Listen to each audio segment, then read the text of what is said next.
नमस्कार, मैं हूं रेशु त्यागी। आप देख रहे हैं हमारा खास कार्यक्रम मुद्दा। कार्यक्रम में आज हम चर्चा करेंगे पीओके बनेगा भारत का हिस्सा। लंबे समय से पीओके को भारत में मिलाने की खबरें आती रही हैं। इन खबरों को बल हमारे नेताओं के बयानों से भी मिलता है। बड़े नेताओं के बयानों से सवाल उठता है, पीओके बनेगा भारत का हिस्सा। यह सवाल रक्षा मंत्री राजनाथ सिंह के उस बयान के बाद और अहम हो जाता है, जिसमें उन्होंने कहा था कि पाकिस्तान अपने कब्जे वाले कश्मीर में लोगों पर बहुत ज्यादा अत्याचार कर रहा है और उसे इसका परिणाम भी भुगतना पड़ेगा। उन्होंने सीधा कहा कि गिलगित बाल्टिस्तान तक पहुंचने के बाद ही जम्मू कश्मीर और लद्दाख का विकास सुनिश्चित हो पाएगा। रक्षा मंत्री राजनाथ सिंह के बयान पर प्रतिक्रिया देते हुए चिनार कोर के commander lieutenant general ADS Aujla ने कहा कि हम पूरी तरह तैयार हैं। जब भी ऐसा कोई फैसला लिया जाएगा और हमें ऑर्डर आएगा, हम उसे पूरा करेंगे। हम अपनी ऑपरेशनल तैयारियों और गतिविधियों में लगातार सुधार करते हुए उन्हें और बेहतर बना रहे हैं। हम अपनी मारक क्षमता में लगातार सुधार कर रहे हैं, इसलिए जब भी जरूरत होगी हम पीछे नहीं हटने वाले। पाकिस्तान से संघर्ष विराम पर बोलते हुए उन्होंने कहा कि 20 माह से जारी संघर्ष विराम का फायदा हुआ है। उत्तरी कश्मीर में नियंत्रण सेना पर सेना ने अपनी ढांचागत सुविधाओं को बेहतर बनाया है। घुसपैठ रोधी तंत्र मजबूत हुआ है। स्थिति पूरी तरह नियंत्रण में है। बात अगर भारत की तैयारियों की करें तो रक्षा मंत्री राजनाथ सिंह लगातार एलओसी का दौरा करके सुरक्षा व्यवस्थाओं और तैयारियों का जायजा लेते रहते हैं। इसके साथ ही बीजेपी और संघ का शुरू से यह मत रहा है कि पीओके के बिना जम्मू कश्मीर अधूरा है। केंद्र की मोदी सरकार ने जिस तरह जम्मू कश्मीर में धारा 370 हटाई, उसको कई विदेशी मामलों के जानकार पीओके को भारत में मिलाने के कदम के रूप में देख रहे हैं। 370 हटाने के बाद जम्मू कश्मीर में राष्ट्रपति को राज्य के संविधान को बर्खास्त करने का अधिकार प्रदान हो गया। साथ ही भारतीय संसद के बनाए गए कानून सभी जगह समान रूप से लागू होंगे।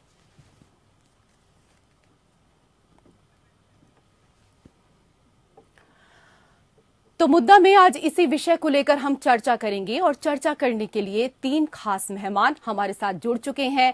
हमारे साथ दीपक वोहरा जी, पूर्व राजनयिक हैं, वो जुड़ चुके हैं। हमारे साथ शशांक जी हैं, आप पूर्व राजनयिक हैं। और हमारे साथ retired group captain B N, रक्षा विशेषज्ञ भी जुड़ चुके हैं। सर नमस्कार, आप तीनों का बहुत बहुत स्वागत हमारे इस खास कार्यक्रम में। संतान होय ए पण सर, दीपक सर, पहला सवाल मेरा आपसे है। सवाल मेरा थोड़ा सा लंबा है। लंबा इसलिए क्योंकि मुझे पता है कि आप बहुत अच्छे तरीके से जवाब देंगे।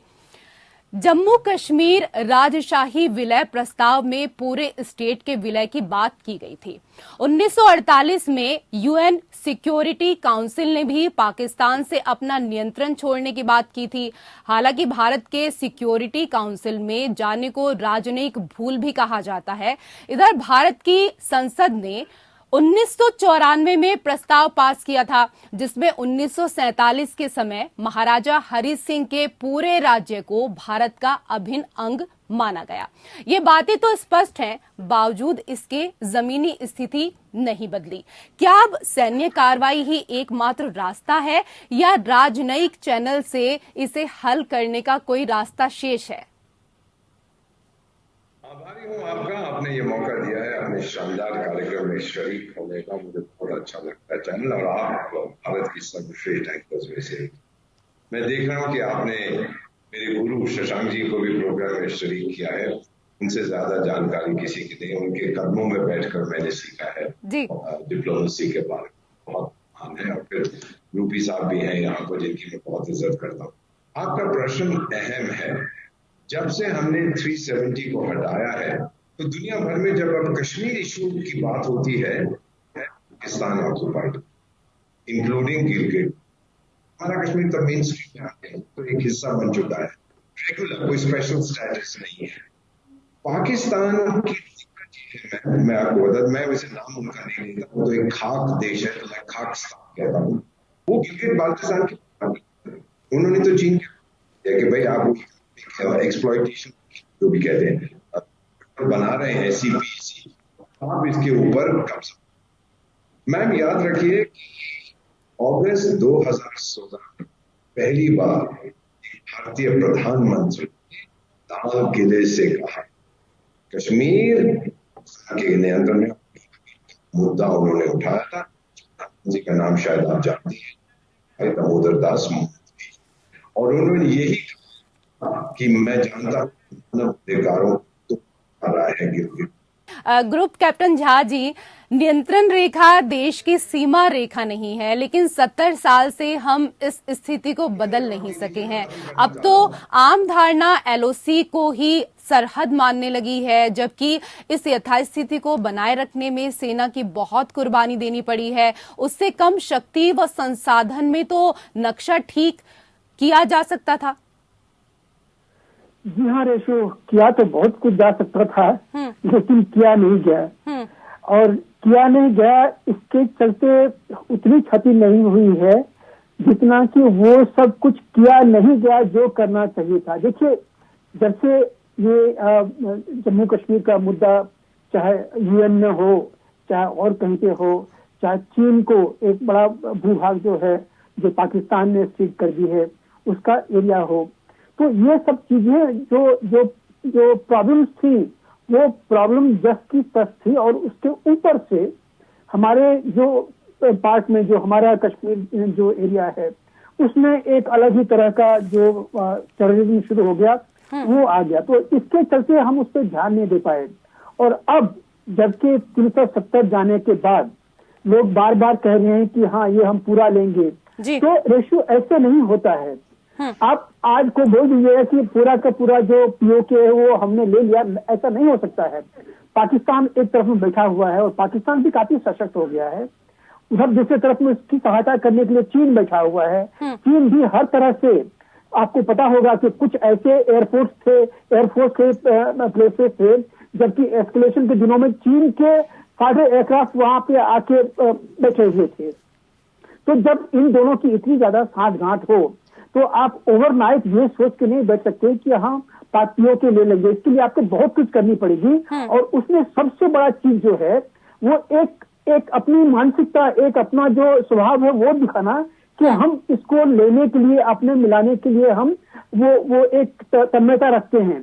और उस तन्मयता को रखने के लिए कहीं न कहीं आपको एक्शन शुरू करना होगा। और वो एक्शन, जैसे अभी दीपक वोरा जी संकेत दे रहे थे कि वो कहीं न कहीं एक डायलॉग से शुरू होगा, लेकिन आर्म फोर्सेस को इसके लिए सशक्त रहना पड़ेगा। आज के दिन में सबसे बड़ा सवाल है, क्या हम अपनी आर्मी को वहां भेज सकते हैं? हाँ, लेफ्टिनेंट जनरल ने कह दिया है, लेकिन वहां पे भेजना मतलब आपका जो एयर स्पेस है वो आपके अंदर में नहीं है। उधर सीपीसी है जिसमें की पूरी टैंक उसकी यहाँ से वहां तक जा सकती है। इसमें सेना को भेजना मतलब ये एक आत्मघाती जो प्लान होगा। तो इसलिए पहले सब कुछ प्लान करना पड़ेगा। जो हम एक वॉर थिएटर के ऊपर में बातचीत हो रही है सेना की, वो एक वॉर थिएटर के ऊपर में पूरा का पूरा ध्यान देना पड़ेगा। तब इस पीओके को एक वॉर थिएटर जान के जितनी सारी एक्सरसाइज और प्लानिंग होती है वो करनी पड़ेगी और उसके बाद ही हम जा सकते हैं। लेकिन फर्स्ट एंड फॉरमोस्ट जो एयर स्पेस है पीओके का, उसके ऊपर में हम दावा अपना बढ़ा सकते हैं, दावा ठोक सकते हैं कि वहां पे कोई भी जो एयर मूवमेंट होगी वो इंडियन गवर्नमेंट के, इंडियन एयरफोर्स के राजी, उनके परमिशन लेने के बाद होगी। शशांक सर भी हमारे साथ जुड़े हुए हैं, उनसे भी चर्चा कर लेते हैं। शशांक जी, अंग्रेजों ने विलय के जो मानक बनाए थे उसके हिसाब से तो पूरा जम्मू कश्मीर राज्य भारत गणराज्य का हिस्सा उसी दिन बन गया जब महाराज हरि सिंह ने हस्ताक्षर किए। यह अधिकार राजाओं को ही दिया गया था। फिर इसमें जनमत की मांग या इसका अन्य अंतर्राष्ट्रीय कानूनों को इस पर लागू करना अधिकृत नहीं है, या इस मुद्दे को जानबूझकर इतना जटिल बनाया गया है, या भारत की ओर से कई ऐसी चूक हुई और हम दूसरे देशों व संस्थाओं के सहारे बैठे रह गए हैं? देखिए, चूकें तो बहुत हुई हैं, अंग्रेजों की तरफ से भी, भारत की तरफ से भी और पाकिस्तान की तरफ से भी। बात सोच ये है कि ये जो गिलगित बाल्टिस्तान की बात हो रही है, ये तो कोई यंग ऑफिसर थे, कोई लेफ्टिनेंट थे, उन्होंने उठा के कहा कि पाकिस्तान का झंडा चढ़ा दिया, महाराजा का झंडा उतार के। तो ये तो अंग्रेजी ऑफिसर था वो तो अंग्रेजों ने अगर अपना करा था तो वो गलत काम कैसे करा, और फिर अंग्रेजों ने उसको रिवॉर्ड कर दिया, उसको ऑर्डर ऑफ ब्रिटिश एम्पायर दे दिया इसकी सेवाओं के लिए उस आदमी को। तो मेरा कहने का मतलब ये है कि वो पुरानी बातें छोड़कर हमको ध्यान में ये रखना है कि अपनी कैपेबिलिटी बढ़ानी है, ताकि अगर सेना को इस तरह का ऑर्डर मिलता है पॉलिटिकल लेवल से तो वो काम कर पाएंगे, नहीं कर पाएंगे, कौन से समय में करेंगे। तो हमारे जो चिनार कोर के जो कमांडिंग ऑफिसर हैं लेफ्टिनेंट जनरल उजेला, उन्होंने कह दिया कि हम तैयार हैं। दूसरी तरफ रक्षा मंत्री जी ने कह दिया है कि हम लेने को तैयार हैं जी। तो इस प्रकार से जो है पाकिस्तान को सावधान कर दिया गया है, अंतर्राष्ट्रीय समुदाय को सावधान कर दिया गया है कि अगर आप अपने यहाँ गिलगित बाल्टिस्तान के लोगों को ठीक से नहीं रखते हैं, उनका बहुत बुरे तरीके से उनको बिहेव करते हैं, या उस एरिया को पाकिस्तान चीन को देना चाहता है या किसी और को देना चाहता है, तो ये नहीं चलेगा। तो ये सब चीजें जो है ध्यान में रखने की हैं। तो तैयारी हो रही है अंतर्राष्ट्रीय स्तर पर एक्शन लेने की और पाकिस्तान को बताने की कि ये जो है इसमें हमारे और मित्र देश भी साथ में जुड़ेंगे, अंतर्राष्ट्रीय संस्थाएं भी जुड़ेंगी। तो बहुत संभल के उनको रखना होगा। जो उन्होंने पीओके में दमन चक्र चला रखा है और खास करके गिलगित बाल्टिस्तान में, तो ये सहन नहीं किया जाएगा। वहाँ की जनता उनके खिलाफ खड़ी हो जाएगी। और ये पाकिस्तान एक और सवाल शशांक जी, एक और सवाल आपसे कि चीन पाकिस्तान आर्थिक गलियारे को पीओके से गुजारने के बाद इस क्षेत्र में तीसरे शक्ति का हस्तक्षेप हो जाएगा और ये समस्या भारत के क्षेत्र, पाकिस्तानी अतिक्रमण और चीनी हस्तक्षेप का त्रिकोण बन गई है, जैसा झा जी ने कहा। जी बिल्कुल ठीक है। तो ये तो जिस समय हमने ये सावधान कर दिया है कि हम इसको लेने को तैयार हैं, मेरे ख्याल से ये जो है एक तरीके से डिक्लेरेशन हो गया है चीन के लिए भी और पाकिस्तान के लिए भी। पाकिस्तान ने, आपको याद होगा कि सक्षम वैली को उनको चीन को पकड़ा दिया था, इतना बड़ा एरिया, और साथ ही साथ अब जो है वो चीन के अपने इकोनॉमिक प्रोजेक्ट के नाम पे वहाँ के चीन के इंजीनियर, चीन के सेना दल वहाँ पे बुलाए जा रहे हैं, क्योंकि वहाँ की जनता पसंद नहीं करती है चीजों को। पाकिस्तान में कहीं भी जगह आप देख लीजिए, कोई चीन को वहाँ पे आने नहीं देना चाहता है, सब उसके खिलाफ है। तो मेरे ख्याल से पाकिस्तान की जनता उसकी अपनी सरकार के खिलाफ खड़े होने वाली है। इसमें इमरान खान बहुत बड़ा रोल प्ले कर रहे हैं। तो मेरे ख्याल से जो अभी तक वहाँ की सेना सोचती थी कि अपने दमन चक्र से सबको दबा कर रखेगी पाकिस्तान में, तो वो नहीं चलेगा। तो हम समझते ये हैं कि अब वो मामले जिस तरीके से बढ़ रहे हैं यूक्रेन युद्ध में, इधर ताइवान की तरफ चीन का दबाव बढ़ता जा रहा है, तो हम समझते हैं कि सारी स्थितियां ऐसी बदल रही हैं कि भारत को भी तैयारी करके रखनी होगी कि जो हमारे क्षेत्र के अपने हमारे जो निवासी हैं, जो बहुत दुखी हैं इस समय, उनको किस प्रकार से जो है सब मुसीबतों से निकाला जाएगा, और भारत इसके लिए अपनी तैयारी कर रहा है। बिल्कुल भारत तैयारी कर रहा है। दीपक बोरा जी, सर, धारा 370 को लंबे समय तक लागू रखने व यथा स्थिति पर जोर देने से ही जम्मू कश्मीर का मुद्दा जटिल हुआ। क्या यह धारा जम्मू कश्मीर की स्थिति व सरकार के बीच एक पर्दे की तरह काम करती रही? अब उसके हटने के बाद सरकार और सेना दोनों का मनोबल बढ़ा है, तो आगे की कार्रवाई का रास्ता साफ हो गया है? इसका जवाब तो आप खुद ही जानती हैं। कितने लाख करोड़ रुपए हमने विकास के लिए वहां भेजे थे, वो सब कहाँ चले गए, आप ये सब जानती हैं। हमने उसको जब मेन स्ट्रीम किया, कोई गिलानी साहब बड़ा भारी नेता थे, उन्होंने पाकिस्तान के प्रधानमंत्री को चिट्ठी लिखी कि आप पाकिस्तान को ना बनाओ, नहीं तो आजादी का हमारा सब इस तरह की बकवास बहुत। पीएम साहब ने जब ये जिक्र किया कि मानव अधिकार, तो जो रक्षा मंत्री ने कहा है वो वही चीज कंटिन्यूएशन है, और जो जनरल साहब का चीज है। मैम एक बार बताना चाहता हूँ, मेरे तजुर्बे में, मेरी 31 साल की उम्र है, इस समय मैं स्कूल में उसका वहां पर हमारे मॉडल स्कूल की क्या है, सर जब आप बात करते हैं तो मैं बहुत ध्यान से सुनती हूँ, और मैं ही क्या, हमारे तमाम जो दर्शक इस कार्यक्रम को देख रहे हैं वो भी आपकी बातों को सब बहुत ध्यान से सुनते हैं। लेकिन मैं माफी चाहूंगी कि आपकी आवाज स्पष्ट रूप से मुझे नहीं मिल पा रही है, इसलिए मुझे झा जी के पास जाना होगा फिलहाल। झा जी, पाकिस्तानी कब्जे वाले जम्मू कश्मीर का हिस्सा हमारे नियंत्रण वाले हिस्से से कई गुना बड़ा है। यदि सैन्य कार्रवाई की जाए तो स्थितियों को अपने हक में बनाए रखना भी चुनौती होगा, या इससे एक झटके में आतंकी नर्सरी खत्म हो जाएगी? हम आपसे इसकी बारीकियों को समझना चाहते हैं। देखो, आपने बहुत सटीक सवाल पूछा है। देखिए, ये बहुत क्लिष्ट मामला है, क्योंकि जहां भी आर्मी जाना चाहेगी उसके लिए जरूरत पड़ती है सबसे पहले रोड की, इंफ्रास्ट्रक्चर की। तो क्या हमारे जो नियंत्रण वाला जो क्षेत्र है इससे पीओके वाला क्षेत्र जो है वो जुड़ा हुआ है? बहुत कम, लगभग ना के बराबर। हाँ, हम जानते हैं कि जब आप ये डिसीजन लीजिएगा तो इसके लिए फिर बहुत कुछ वो शुरू हो जाएगा, क्योंकि आप पहले से तो पीओके में जाके कुछ कर नहीं सकते हैं। वहां पे पाकिस्तान का कब्जा है, वहां के टेररिस्ट का कब्जा है, वहां पे टेररिस्ट के सैकड़ों कैंप्स हैं।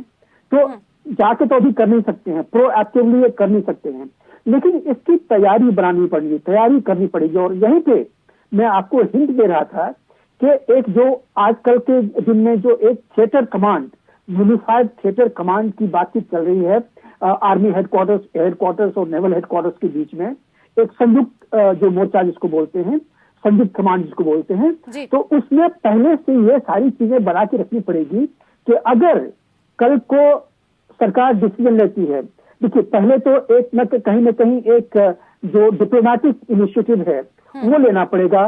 पहले के एक दो वार्ता में कम से कम जो अपना पक्ष है कि आप हमें पीओके को वापस करो, क्योंकि ये पार्ट एंड पार्शल है हमारा पूरा जम्मू कश्मीर का और लद्दाख का, तो ये उनको कन्वे तो करनी पड़ेगी। सडनली आप वार पे शायद जाना नहीं चाहेंगे, और यही जितने भी डिप्लोमेटिक हमारे मित्र यहाँ पे हैं, बड़े एक्सपीरियंस हैं, दीपक जी और ये लोग, ये आपको भी वही कहेंगे कि इनिशिएटिव तो वहां से लेनी पड़ेगी बातचीत से। लेकिन जब दूसरा पक्ष शुरू होगा, जब दूसरा दौर शुरू होगा जहाँ पे कि आप मिलिट्री को भेजने की कोशिश कीजिएगा, तो मिलिट्री कभी भी जाके वहां पे बलि का बकरा आप नहीं बनाना चाहिएगा, क्योंकि अगर एयर स्पेस पे आपका नियंत्रण नहीं है, अगर आपके पास में इतना इंफ्रास्ट्रक्चर नहीं है जहां पे के लॉजिस्टिक सप्लाई और सप्लीमेंट्री जो राशन और बाकी सारे जो लॉजिस्टिक सप्लाई होते हैं, अगर सर आप बहुत अच्छी जानकारी देना जा रहे हैं इस दौरान। लगातार आप तीनों ही इतनी अच्छी जानकारी दे रहे हैं इस विषय पर। मेरे मन में बहुत सारे सवाल हैं, लेकिन क्या करें, हम भी यहाँ पर समय की सीमा से बंधे हुए हैं। आप तीनों का बहुत बहुत शुक्रिया। और इसी के साथ मुद्दा में फिलहाल इतना ही। नमस्कार।